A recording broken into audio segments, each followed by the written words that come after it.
announces iOS 14 with home screen widgets, PIP mode, and better iMessage. Apple has announced the next generation of the operating system, the iOS 14 for the iPhone at the first online-only WWDC held at the Steve Jobs Park in California. The iOS 14 brings the most awaited home screen widgets for native and third-party apps, in addition to a picture-in-picture mode and an app library, which automatically categorizes apps with a single tap.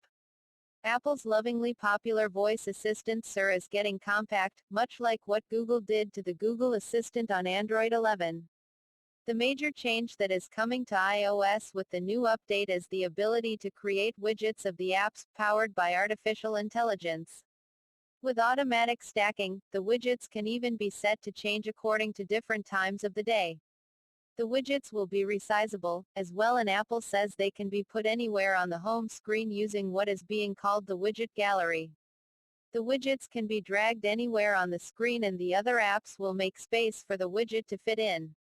iOS 14 is also introducing app library that can categorize apps on the basis of their nature.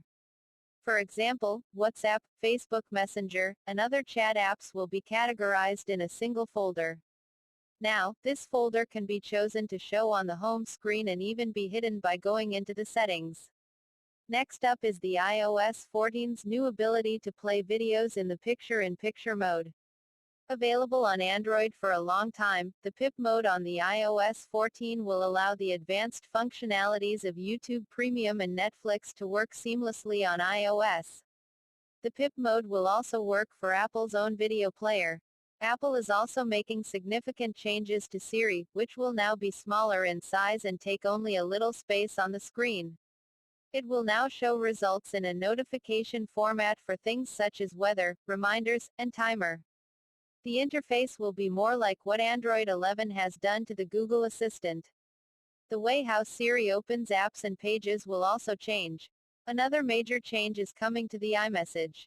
The iMessage is finally getting the support for mentions and inline replies, much like what you see on pretty much every chat application today.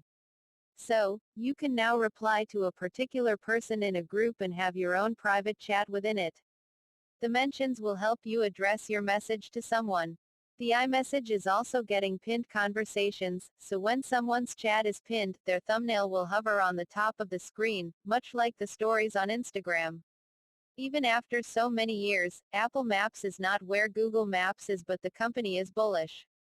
Which is why, with iOS 14, Apple is bringing more detailed navigation to Apple Maps in collaboration with companies such as Zagat and AllTrails to provide better recommendations for places to eat or hang out.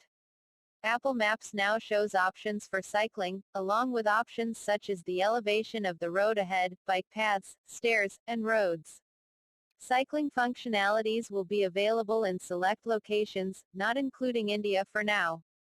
The Apple Maps is also getting support for EVs, wherein the iPhone will show the battery level on the vehicle, factor in elements such as weather and elevation level to determine the remaining battery, and suggest the recommended routes.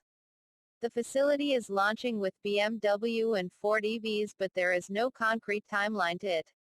Finally, Apple is introducing Car Key to iOS 14 that will allow iPhone users to unlock and lock their cars using just the DEVI.